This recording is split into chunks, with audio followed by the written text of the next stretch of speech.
Welcome to the Firewater Review, a podcast dedicated to whiskey reviews. On today's show, we will be reviewing Ancient Age 10 Star. I am your host, Seth Brown. I'm joined by my co-host, Aaron Cave. How's it going, man? Great, man. How are you? I am doing very well. Very well. Welcome back. I missed you. I had a lonely little episode a couple of weeks ago. I know. I listened to it. It was kind of sad. I felt bad. I felt bad for me being away, but I was away for a good cause. You were. Yeah, this is our first episode recording since you did your tasting and I recorded my solo show. So we held off talking about it before we hit record here, and I want to know how'd it go. Tell me about it. It was phenomenal. I'm not gonna lie. I've been on quite a few barrel picks, and MB Roland, it was one of the best experiences I have ever had picking a barrel. It's a small craft distillery out of, southern Kentucky. We rolled up gift shops in a house, an old Amish farmhouse. Right now, his rick house is just a barn. He doesn't have a ton of barrels. I'm very surprised he was actually letting us pick a barrel, to tell you the truth. But man, Paul is producing some great juice, and it was super intimate, man. He took you on a personal tour, kind of went through all of his distilling process, aging process, how everything goes, how he does everything. They get their own corn. They do everything there, so they're not sourcing in anything. Everything's local. It's super cool. I tell you what, he goes through this whole, shows you all the distilling, how he does everything.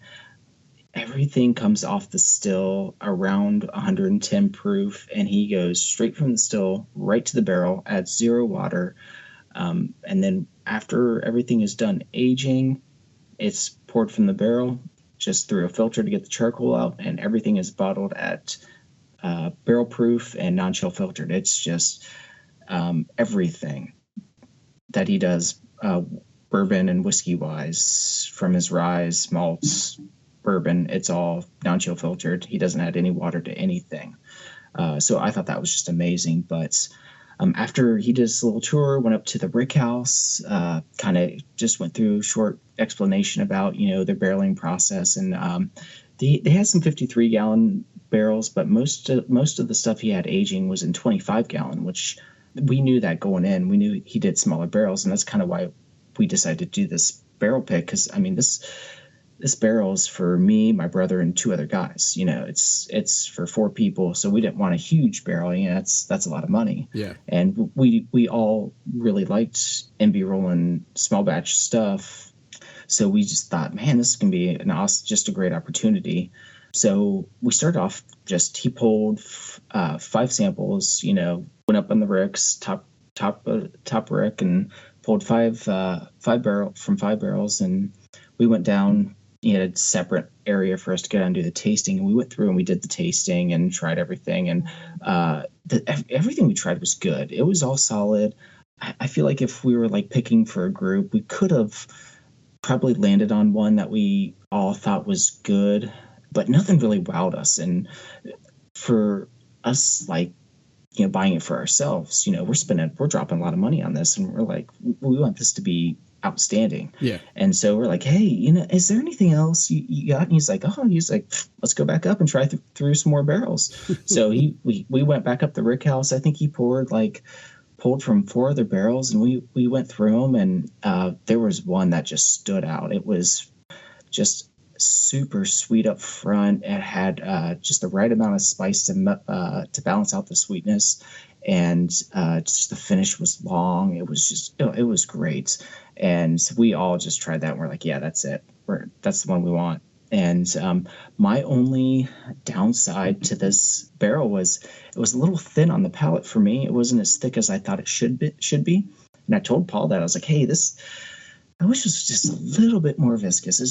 It's not quite there yet. And he's like, He's like, I agree. He goes, how about we let it age through the end of August? He's like, it's at the top of the wreck. It's all the way against the wall. He's like, 2 months it's going to get a lot of work done. Yeah. He's like, it'll be what you want by September, especially in those smaller barrels.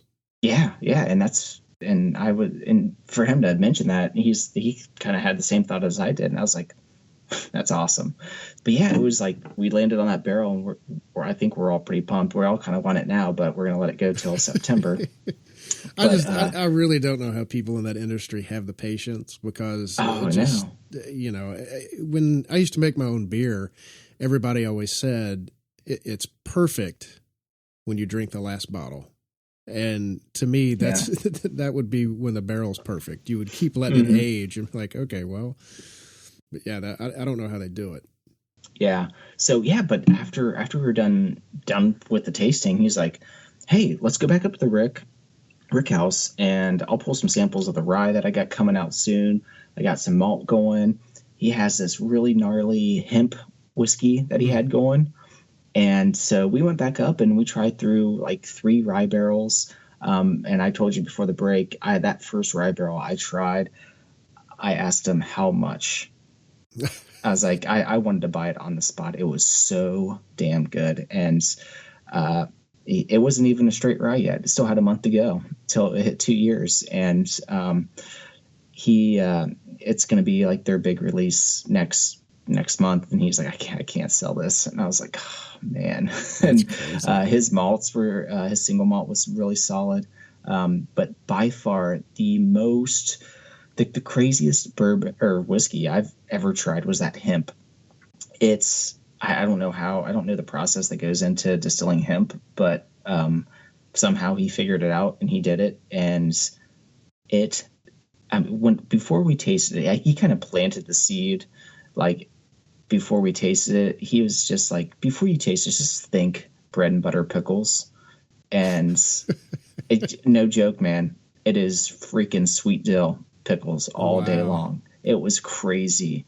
It was the weirdest whiskey, but it was good. I couldn't believe how good it was for just how strange it was. But the dude just let us do pretty much anything we wanted. And it was just such a great experience, very personal, very intimate.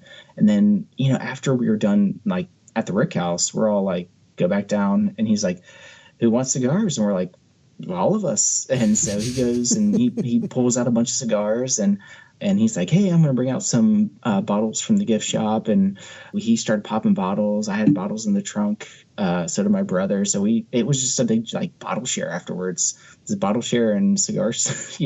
I think we were at the distillery for like 5 hours. Wow. And yeah, most barrel picks, you're in and out. They got someone else coming behind you. So it's like you go and you do your tasting, you pick your barrel, and you're gone. We were playing cornhole, we were smoking cigars. it was like a little party.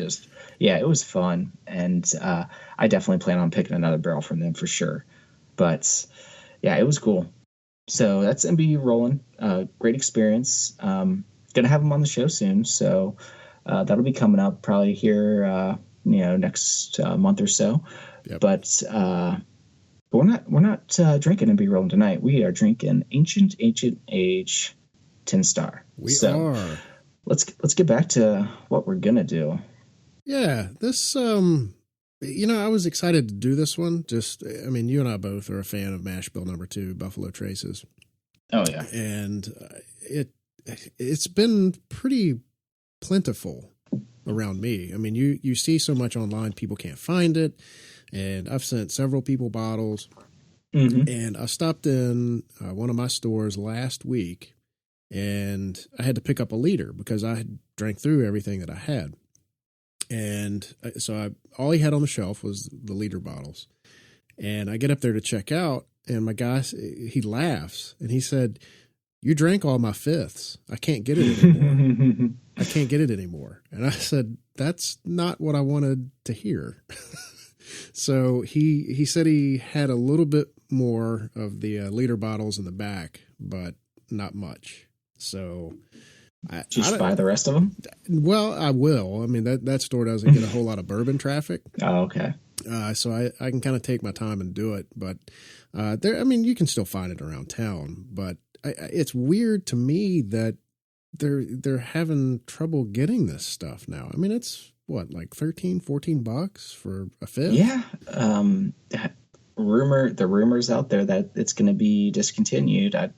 I don't like you. It's plentiful around here. I got 3 stores that always have it, and that's always a bottle I pick up when I walk into the store and there's nothing else for me to buy. Yeah. And so I'm pretty stacked on them, but I don't see them going away from me anytime soon. But they always have the leader, and they always have 175. So it's good around here, but I've heard the discontinued thing, but it's not showing signs around me. But like you said, it's hard to find a lot of other places. So it makes me wonder if they're just trying to meet the demand of the higher end stuff, like Elmer T. Lee and Blanton's, and even to a certain extent Hancock's.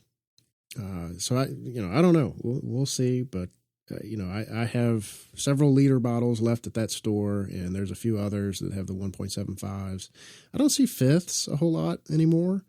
Yeah, I haven't seen a fifth in a long time around me. It's always a liter or the 175. Yeah, which is fine. Yeah, a liter for me to buy a liter is $13. For me to buy a 175, it's like 21. So it's that's the reason I like this so much. Yep. It's such a great pour for the price you're paying. Absolutely. It's almost like Heaven Hill, Bottled and Bond for me. It's a solid right on pour. par. It's a solid pour, 90 proof. Yeah, relatively easily found for now. Mm-hmm. And then just everything else. I mean, that's a good breed of bourbon in that mash bill. I mentioned the Elmer T. Lee, Hancock's Presidential Reserve, Blanton's, and even the Blanton's Gold and Straight from the Barrel and Ancient Age and Ancient Age, 10 Star. They all come from that mash bill, and it's just it's a good pedigree of bourbon in there. It's a little bit higher rye, and I'll let you get into it. I know we've discussed mash bill number 2 on the show before, but is there anything you'd like to add about Ancient Age? I don't get a ton. Like you said, we've mentioned it. I mean, we've done Rock Hill and we've done Blanton's, so we've gone over mash bill number 2, and I'm sure we're going to do Elmer T and Hancock's at some point. But yeah, they're all from mash bill number 2. The only difference between this and the rest of them, you got to think. Rock Hill, Blanton's, Elmer, and Hancock's, those are all single barrel bourbons. Yep. Where this is the only mash bill number 2 bourbon that is not a single barrel, where this is a blended bourbon of, many different barrels. At one point, there was an H&H 10-year that was discontinued. That went away. So they dropped the age statement, went to I think it was on the neck tag, it was like a 6-year at that point. And they actually dropped the age statement again from the 6-year to this 36-month. So that's 3 years.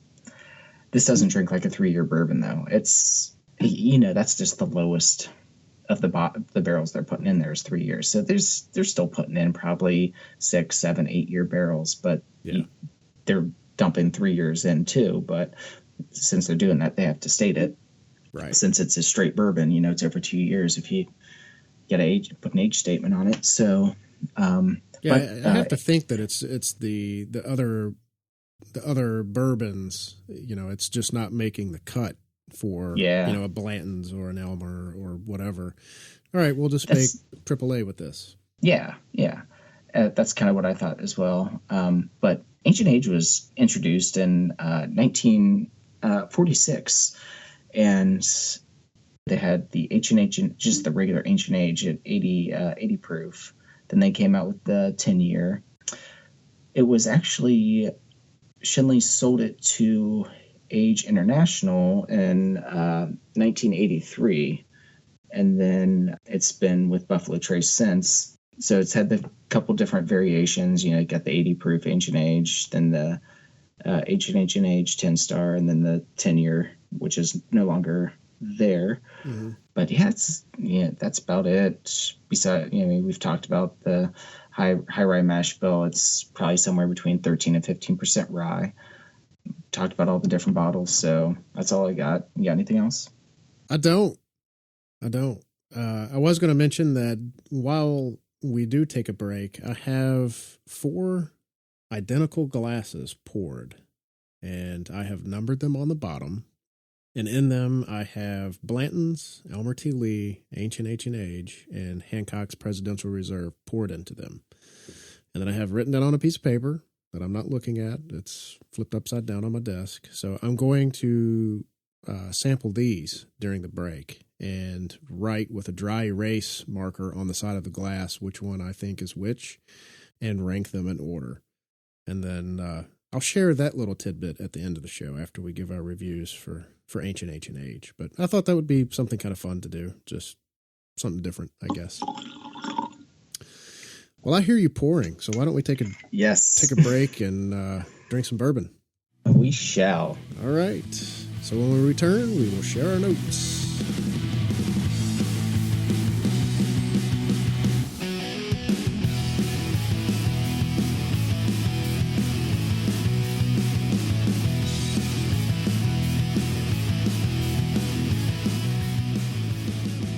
Welcome back, everybody. In the break, we have been sipping on Ancient Age 10 Star.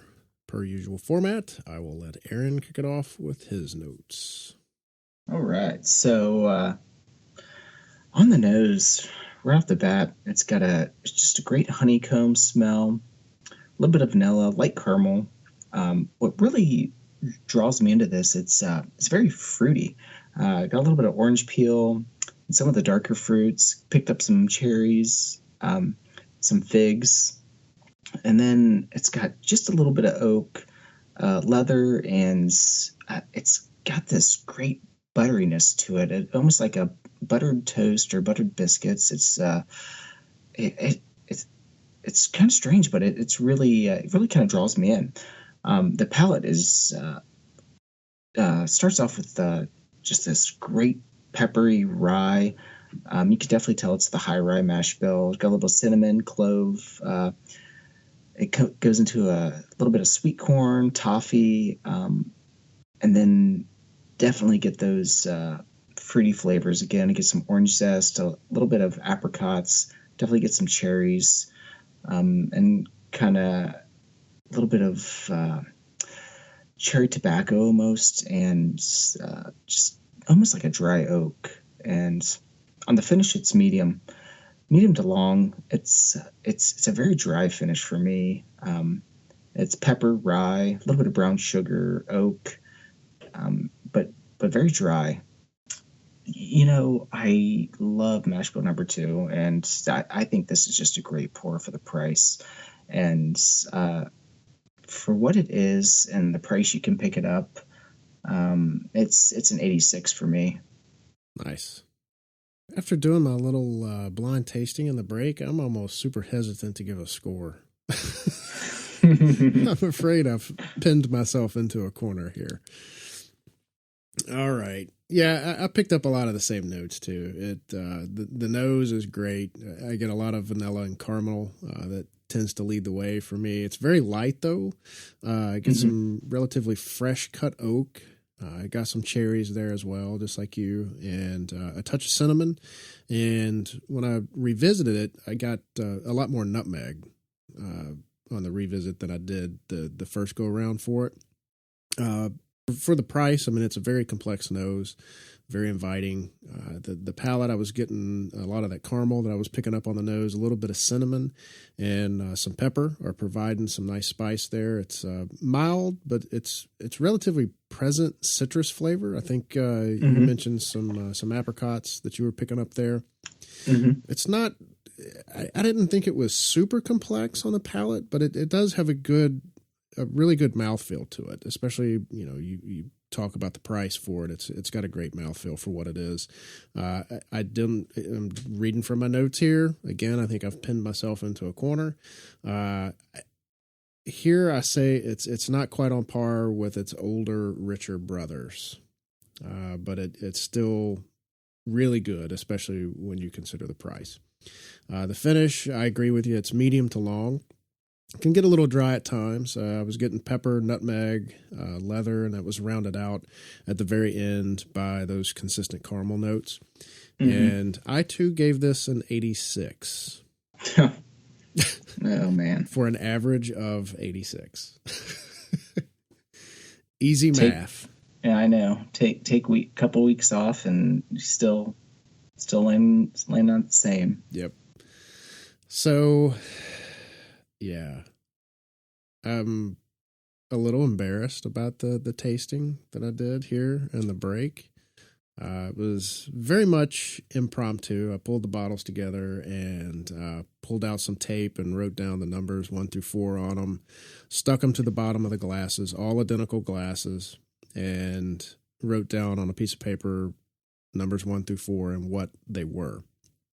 And then I took a dry erase marker, and as I tasted these bourbons, I wrote down first what I thought it was, and then ranked them 1 to 4.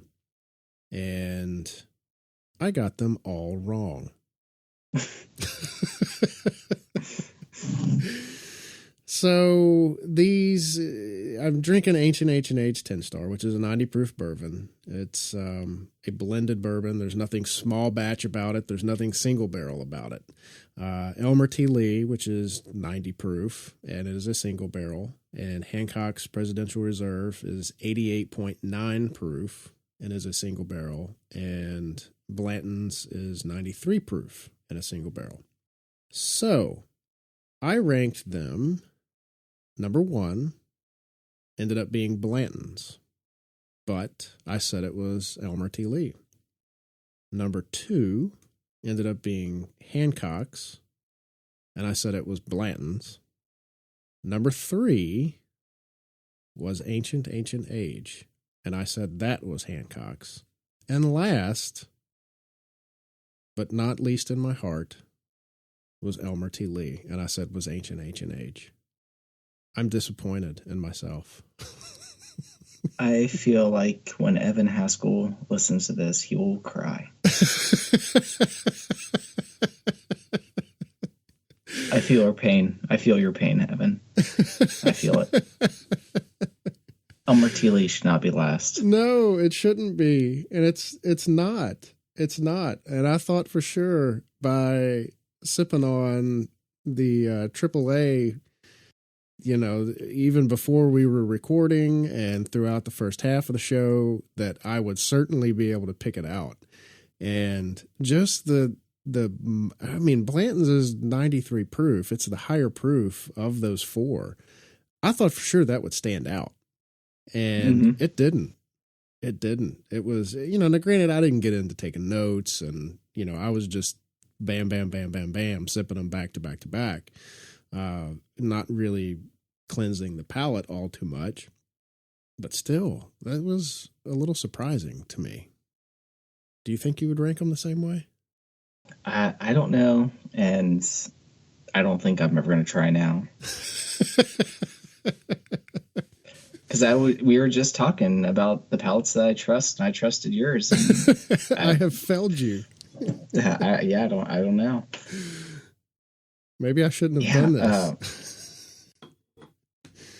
This is no surprise. After the tasting, I finished my Ancient Age and I poured Blanton straight from the barrel, and of course they're completely different. I think I could pick that one out. Yeah. So yeah, I could probably pick out a gold too, but I don't know. It'd be hard, because they are all pretty similar in taste profile.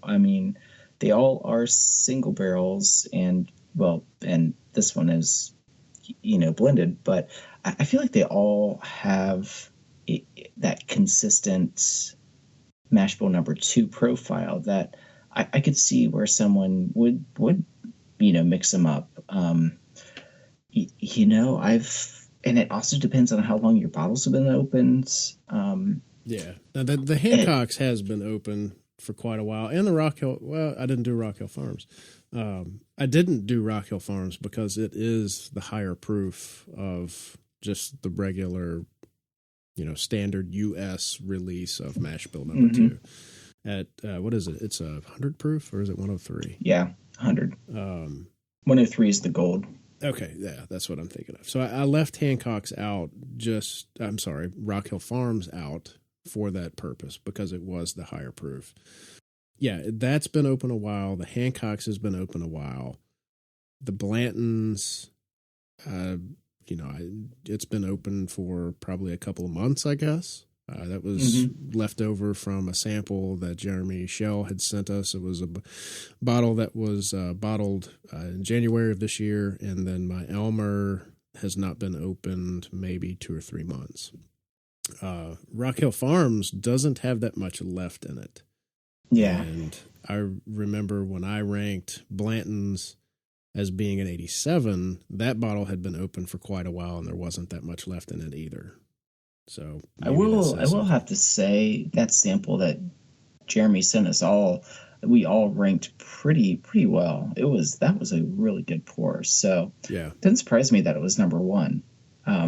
But I've got a bottle of Hancock's that I've had open for a while, and it is, every time I taste it, it has gotten better and better. Yeah. And the first time I tried it, it was just thin. It felt just it was just thin, weak on the palate. It was kind of one-dimensional, but after it sat for, a couple months and I tried it again, I was like, that's actually, kind of getting some characteristic to it. It's starting to get a little bit more complex. It's getting a little bit more body to it. And I tried it the other day and I was like, oh man, this is actually kind of good. Yeah. And I don't want to say I'm not a fan of Hancock's, but it's just, lower proofs, and I don't want to say a huge lower proof fan, but I'd rather have something higher proof. That's why my favorite of the mash bills is Rock Hill, because it's 100 proof. But right. But it's starting to really grow on me, and I think it's a great pour, and I'm really enjoying it when I drink it. So I could see where it could come in second, depending on how long it's been opened and how long it's opened up. And that brings me to my next point. We did a review show on that Lucky 7 with Jamie Ferris. Oh yeah. That Knob Creek pick, and my God, within a month that bottle has changed so much and is so good. I'm not gonna lie to you. I've had this for the past 3 days. My bottle is almost empty. And I texted Jamie Ferris yesterday and said, please tell me you still have some of this. And he sent me back, I sure do. And I said, send me a bottle. So I got another bottle of this Lucky 7 coming to me, because it is turned into something amazing. Nice. What did I send you yesterday? Peanut brittle and salted caramel. Yeah, is that I think so. Oh my gosh, it is so good. It is turned into just peanut brittle, salted caramel. It is freaking amazing. And so yeah, I got another bottle coming to me. Yeah, I'm trying. Oh, Lucky 7 has really opened up. This was on Monday. Peanuts and salted caramel for days. Yeah. Oh man, so good. And then there was one I think you had sent me the week before, maybe. About it too. So, but no, that's funny. Yeah, probably said peanut brittle for days or something like that. Yeah, I think it was. Yeah. Yeah, it's changed so much. It's still got a little bit of the dryness to it that I had when we first tried it, but man. And Ferris straight up told me, he goes, I think this is the best Knob Creek pick I've done. When I first tried it, I thought it was average. I thought it was good, but it was different. It was just different from any Knob Creek that I have. But now it really stands out for me. So I'll be interested for. That was the one that I had ranked a little lower, just because I felt it was really hot. Yeah, it was very alcohol forward, but I haven't revisited mine yet. Oh yeah, my bottle is pretty much empty. I got like 2 pours left now. Yeah, you'll have to definitely revisit that soon, because it's really changed. And I think before we had recorded that episode, I had opened mine up maybe a day or two before, if I remember correctly. Yeah. So yeah, I would be super into. I may have to do that after we get done here. I'm still rolling in my sorrows here on screwing up mash bill number 2. But yeah, Hancock's is interesting to me because I get a lot more, going back through these, I get a lot more caramel and more kind of stone fruits with the Hancocks than I do really more so any of them. And that Blanton's that Jeremy sent us, it was dumped on January 26th of this year, 2017. And it was really good, man. It doesn't drink like 93 proof. It just, to me that, and I think if I look at it here, I can't remember how I did it here, but I want to say that I felt that it was almost the lower proof of them. So I don't know. Really? Yeah. Yeah. For me, usually when I feel like Ancient Age always is kind of more peppery and cinnamon forward than the rest. But you always really pick out, that nice rye cinnamon spice in all of them. But I feel like Ancient Age always has it a little bit.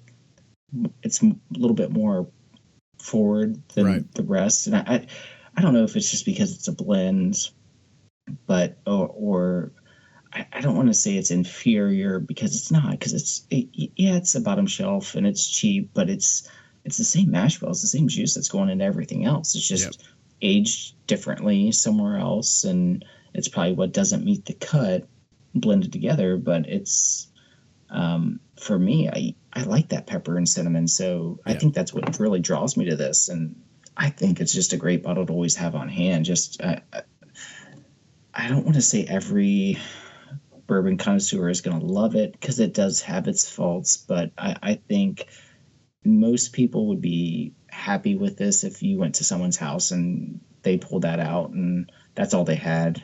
I'd be like, oh yeah, pour me that. Yeah. Yeah. So 86, that's great. Especially score for 12, for the price. $14 bottle for a fifth, and probably 18, 20-ish for a liter. And this is a definite buy. If you see it on a shelf, pick it up. It's definitely worth the money. Yeah, that's for sure. Yeah, absolutely. If you can find it, and be prepared to be disappointed if you do a blind tasting. I'm really let down. I really am. Well, you know what? I've done plenty of blind tastings with Ancient Age, and it has always been, if not middle of the pack, towards the top. A lot of people really enjoy this when they don't know what it is and they're trying it, and then they look at it and they're like, "Oh, this is $12." Yeah. It's it surprises a lot of people. It's definitely worth picking up. And I did reverse Blanton's and Hancock's. I thought what was Hancock's was actually Blanton's. So that's how low proof it drank. Wow. Anyway, we're not reviewing that. We're reviewing Ancient Age. So yeah, it's good. Pick it up if you see it. If you don't see it, don't ask me, because I am apparently running out of it as well. No, it's plentiful around me. If you want to contact me, I can probably get you a bottle. So that's it. So we gave it an 86 for Ancient Age 10-star. If you see it, pick it up. Where can folks find you, Mr. Cave? Well, I am at Bourbon Cave on Instagram and Twitter. Don't do a whole lot of tweets, but I do it every once in a while. Write for the Bourbon Zeppelin high proof single barrel columns. Also write for those Sons of Winston Churchill. So yeah, check them out. Read both. See what I think about bourbon. Excellent. And I am Seth P. Brown on Instagram and very occasionally on the Twitters. You can also find me on the Son of Winston Churchill as well. You can check them out on Instagram at Son of Winston Churchill or sonofwinstonchurchill.blogspot.com to read the reviews there. It's anything from bourbon to scotch, and there's a couple other little things filtered in there, mainly bourbon and scotch though. You can find all of our shows on iTunes, Google Play, and Stitcher, and YouTube. No audio. Dang it. That tasting's killing me. No video. Yes, audio on YouTube. And you can find all of our shows on abvnetwork.com. I would like to give a shout out for Jeremy Schell for now helping me get those shows posted. I was slacking there for a little bit. Thank you, brother. Nice. I appreciate the help.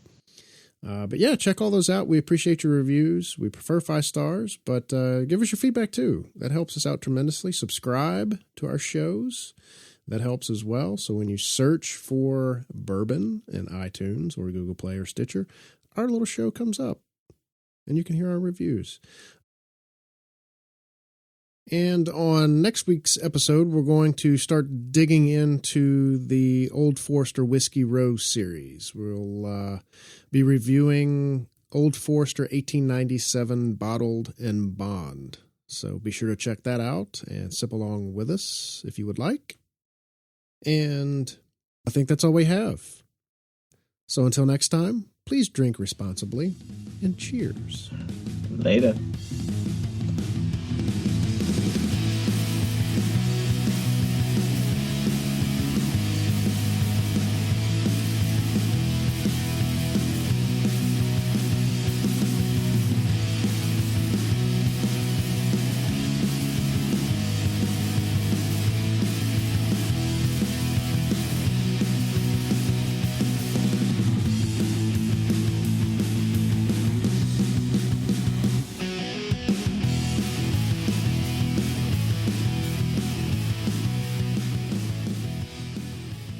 The Firewater Review is part of the ABV network. For more information or to become a sponsor, please visit abvnetwork.com.